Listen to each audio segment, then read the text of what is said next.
listeners, welcome back to another A Chapter a Night will help you sleep just right. This is Miss O'Kaylee, and we're still reading My Fox Ate My Homework by David Blaze. I hope you listened to Chapter 1 and 2 and they helped you sleep through the night and that you're ready for Chapter 3. This one is labeled Later That Afternoon.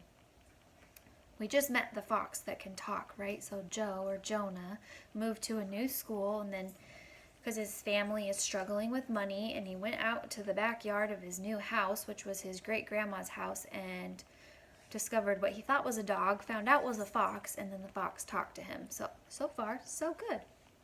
All right, later that afternoon. "You locked the chicken coop, right?" my mom asked when I walked back into the house. I couldn't remember, but that didn't matter at the moment, so I nodded. "We're going to stay with Uncle Mike for a while," she said. I could barely understand what she was saying. All I could think about was the talking fox. It was the most amazing thing I'd ever seen, but I couldn't tell anyone about him, not even my mom. "We have to be out of here by Tuesday morning," she continued, "so we'll make the best of it for the weekend." I sat at the dining room table and tried to process what she said. Uncle Mike grew up in this town and never left. I'd still have to go to the same school and face Shane.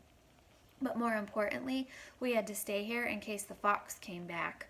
"We can't leave," I begged. My mom sat next to me. "What are you talking about? You don't even like it here." All I could do was look at her and plead with my eyes. "Don't give me that look, mister. I already feel bad enough as it is."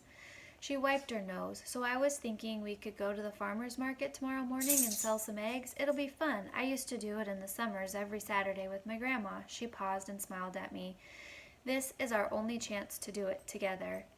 There was a sparkle in her eyes. She looked excited about it, and I couldn't disappoint her. "Sure, Mom, we can do that." She stood up and wrapped her arms around me. "It's a shame, really." She looked out the kitchen window and into the yard. "I had some of the best times of my life here." I wondered if she had ever seen any talking animals there. I wanted to tell her about the fox so bad, but I couldn't for two reasons. One was the fox told me not to. He didn't threaten me. He was trying to protect himself. The other was I didn't want my mom to think I was losing my mind.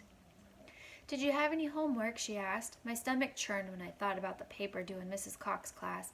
I consider myself a writer, but I didn't have a best friend to write about. It would have to be about my mom, not a smart move for a new kid like me. Shane and Sam would tease me all year about it. I couldn't believe he had told me to write his paper.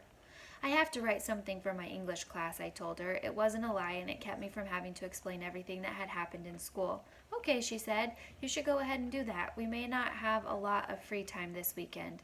I agreed with her and stood up to head for my room. "Just a second, mister," my mom commanded. "What would you like for dinner?" I didn't have an appetite. My head was swirling with so many thoughts that it began to hurt. "I'm going to lie down for a while. I'm not hungry." She nodded her head. "Come get me if you need anything." I jumped into my bed as soon as I closed my bedroom door. The mattress was so lumpy that I was sure there were bricks inside of it.